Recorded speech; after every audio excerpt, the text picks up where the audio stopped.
eaJ, thank you so much for joining me again. Hi, Ambika. Thank you for having me again. I appreciate it. Thank you. Lots has happened since we last spoke. You had just come off of Head in the Clouds, where you also debuted Car Crash. Mhm. You've moved countries, started off Yeah. solo. So, just to get things rolling, talk to me a Mhm. little bit about how you've been settling into your identity as eaJ.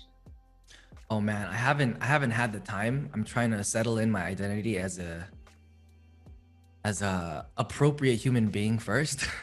And I've been trying to figure that out right now. And I Hmm. still am. So I think that comes first. As for eaJ, I don't know. I genuinely just don't know. I'm just trying to figure out myself. Which is always a good place to be. I mean, people Yeah. constantly have to like rewire themselves, but you know, there must have been like a pretty deep learning curve with the events that have unfolded over the last couple of months with everything that's going on with you. So, has there been Yeah. anything that's kind of taken you by surprise or anything that has served as like an eye opener or anything? Man, the situation that I had with Jamie was probably the biggest one. Mm-hmm. And it just I am just too old to be acting that childish and that foolish. Like I there was a lot that happened, Yeah. and with that one incident, it was super eye-opening Mm-hmm.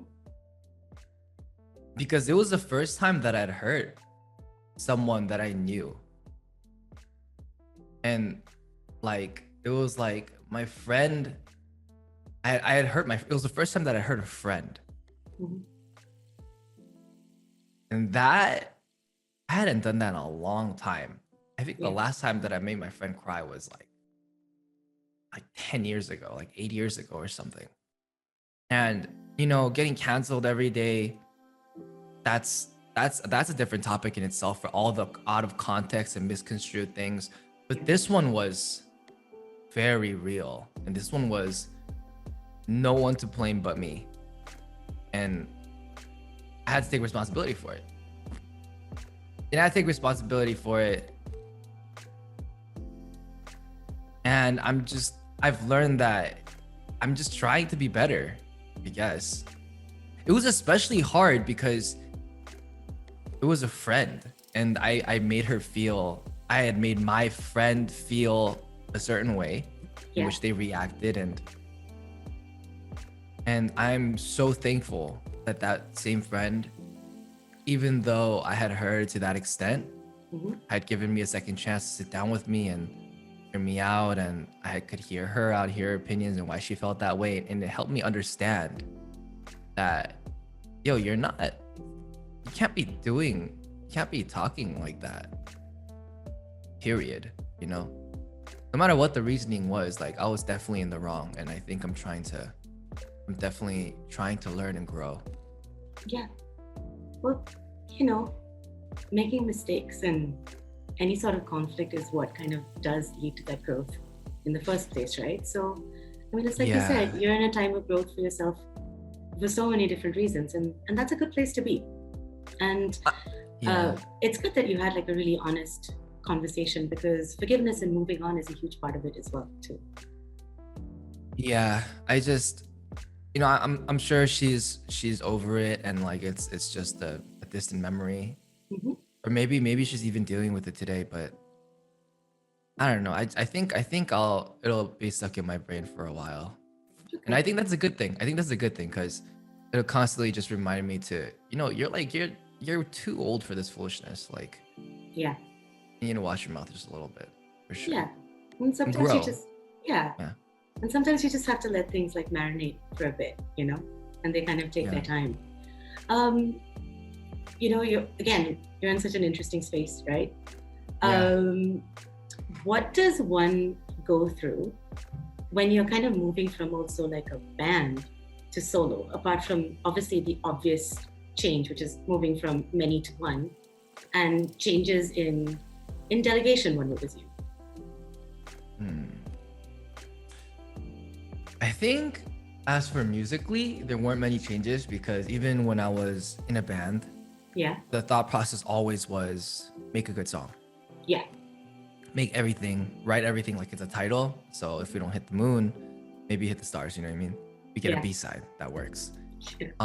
It's been the same. I'm just constantly just trying to write the best title that I can, and if they're not good enough, they become B-sides, and they're good enough usually to be B-sides. So I've been very fortunate for my good luck with that.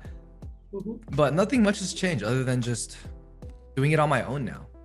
It's like I don't have people helping me in the background. Because I'm very much a person that believes in letting people do their craft and doing it to the fullest, whether that's the music. I'm the music guy, I feel like. And then there's other people in my team, like John, who is my director, my executive director for music videos, and he does the music video stuff. And I let him do that full, like, untouched, like it's his baby.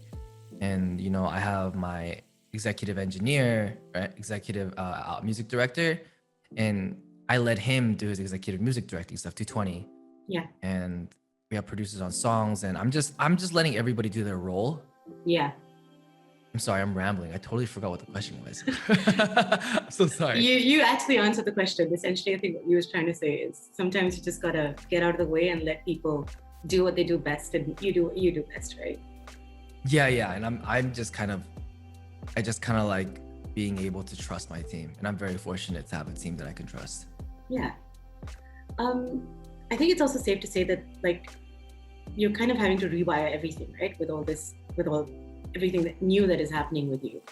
I'm curious to know, how do you motivate yourself and set goals for growth on what is uncharted territory right now? I don't know. I hadn't been really focusing on anybody else. I've been focusing on just myself and my community and what I think we're capable of. And, you know, we did a lot of pre-saves and we did a lot of streams in the first, you know, couple days, first 3-4 days that it's been out. 3 days now. Yeah. 2 days. 3 days? 3 days, yeah. Now I'm very thankful. I'm very thankful for what we've been able to achieve so far. And they've been so great. And I had promised them small things here and there, like, for example, something that's dropping at 6 p.m. PST today, or 9 p.m. PST today, is the first track off my single, off my album.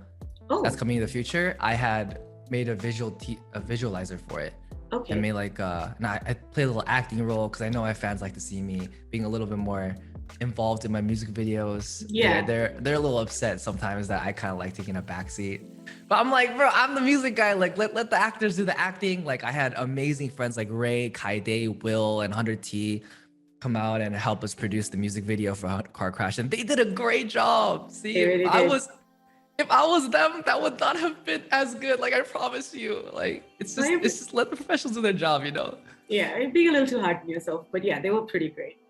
Yeah, but I did, so a promise that I had promised them for originally the 50K pre-saves, which they hit, was I would give them a music video, the music video for Sincerely, which is the first song off the album, which is a song that I wrote, which is the one song that we were talking before that I wrote on previous personal experience. And it's a song that I wanted to give to them, and so they reached that goal. That was cool.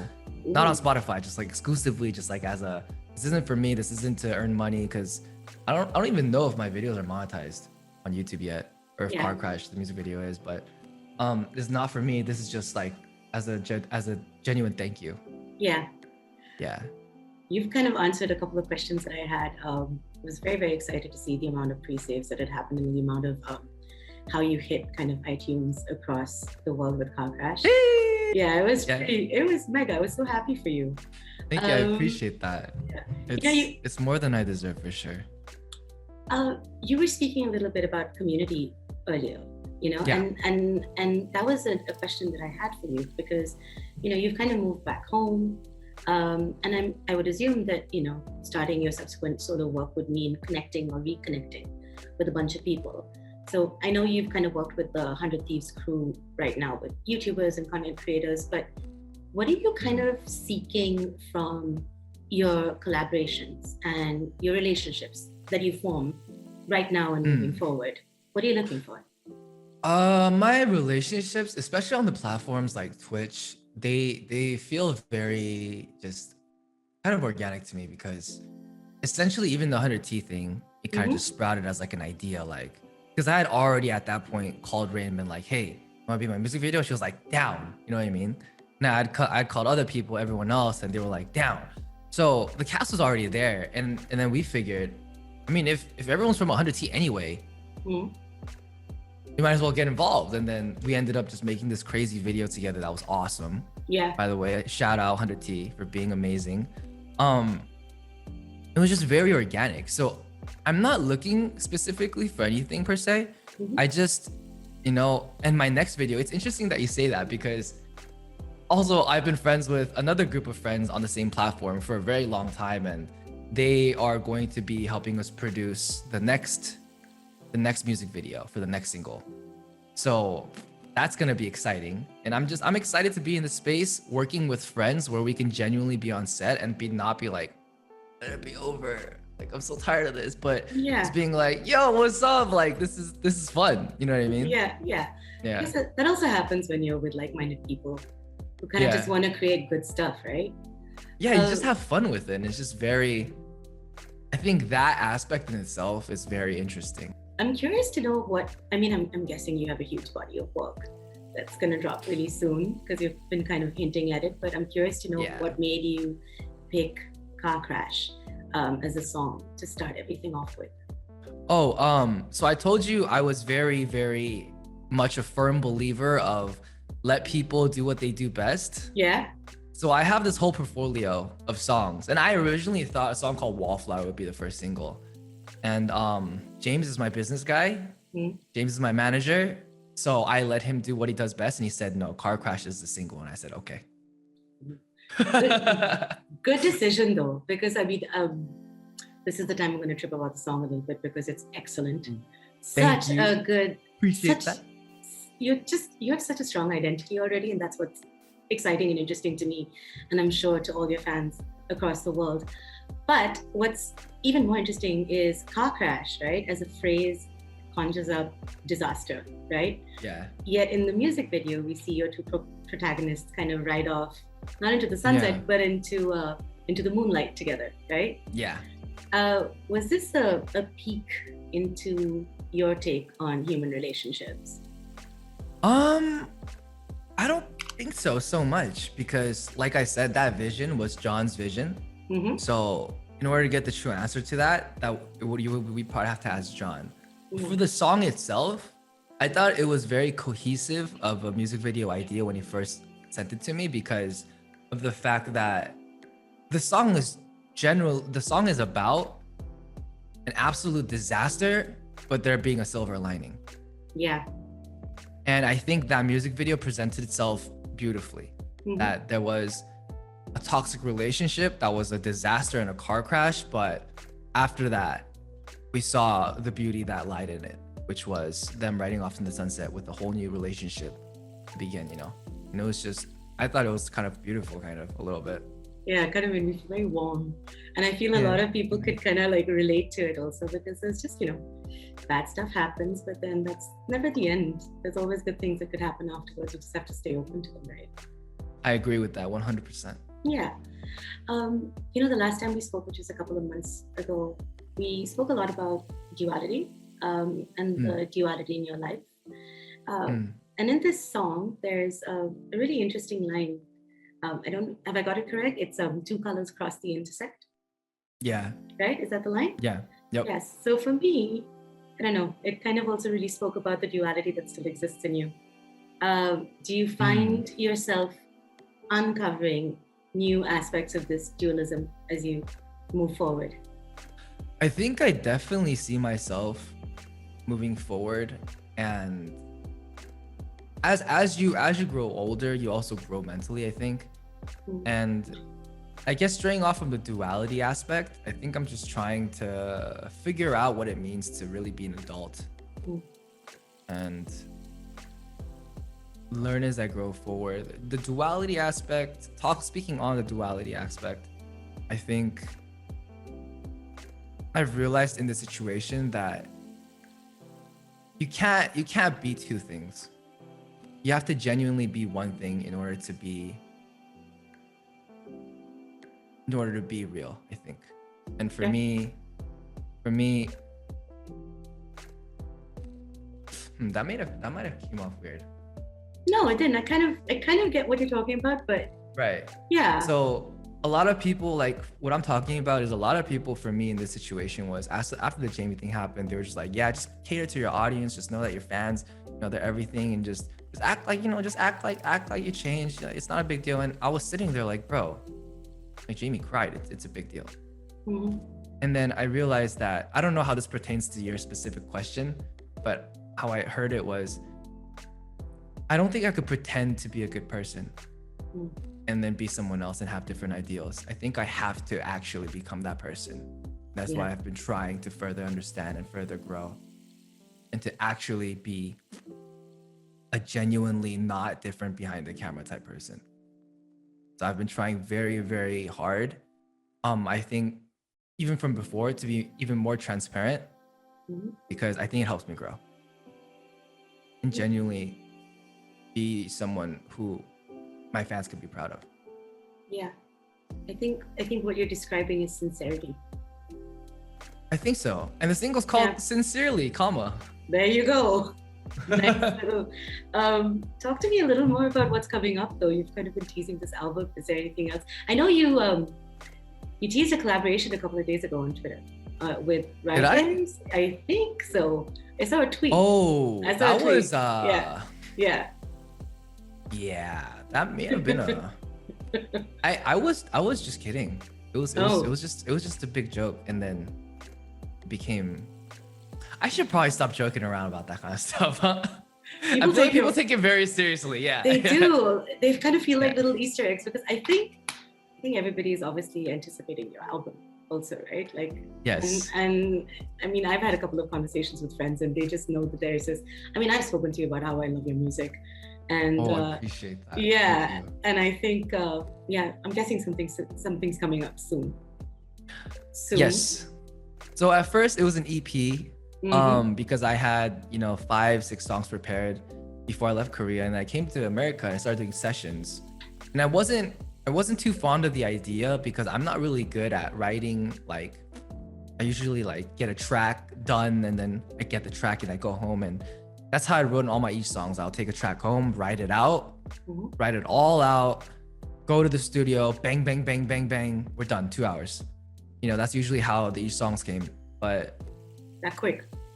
Yeah, usually. Wow. Okay. Or like I would write it for a couple days at home and then we would take it to the studio and be done because everything's ready. But doing it on the go in the studio, like with other writers, has been very interesting and has created almost an interesting synergy where I can dabble in different genres and do different top lines and melodies and lyrics that I'm not comfortable with. And that's been very interesting because that's helped me open my perspective and be like, oh, this works with this. Oh, like you can play this off on a minor instead of a major. Like, whoa, that sounds crazy. And you learn all these things. And that EP has now become an album because of how diversifying that has been for my music. Yeah. I'm excited to release my album, see what everyone thinks. And if it's bad, I'm so sorry. It's not gonna be bad. It's not I hope so. I hope it's not gonna be bad. I don't know. I hope so. I'm looking forward to saying I told you so when it comes out.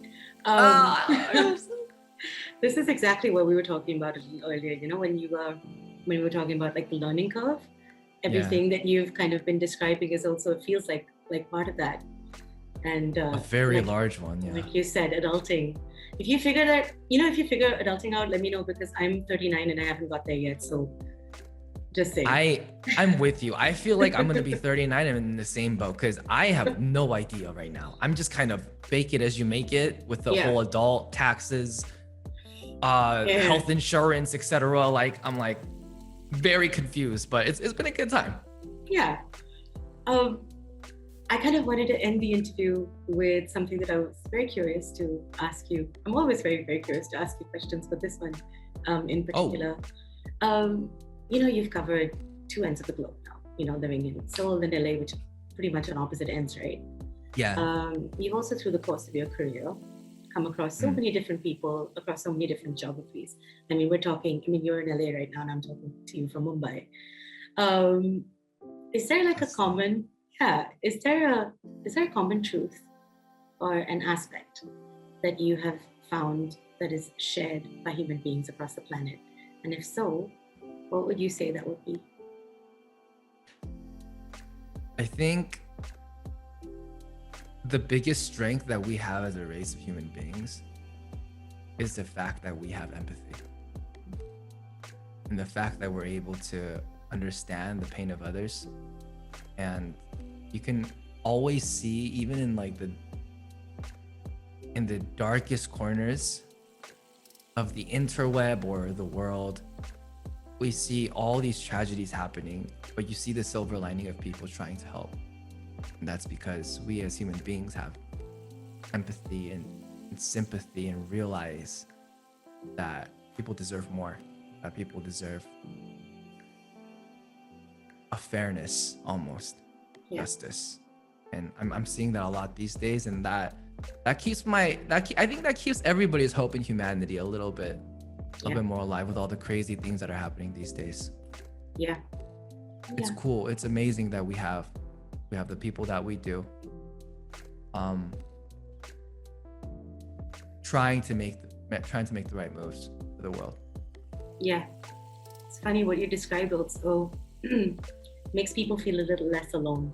You know, the fact that there's empathy and kindness out there, that really does connect people, then kind of shines a light. 100% true. Yeah. Yeah, for sure. Well, that's a very beautiful way to end this I like conversation. that. Thank you for that. That was very nice. That was a nice epiphany in itself. Yeah. Jay, always great to talk to you. Really, really Thank looking you. forward to getting my hands on this album. And like I said, saying I told you so when it's out. I hope so. I'm looking at all the pre-saves and looking at all the charts that you hit. Just always wish you well. I appreciate that. Thank you so much, Ambika. You're welcome. Take care. I appreciate it. Thank you. Bye. Have a good one.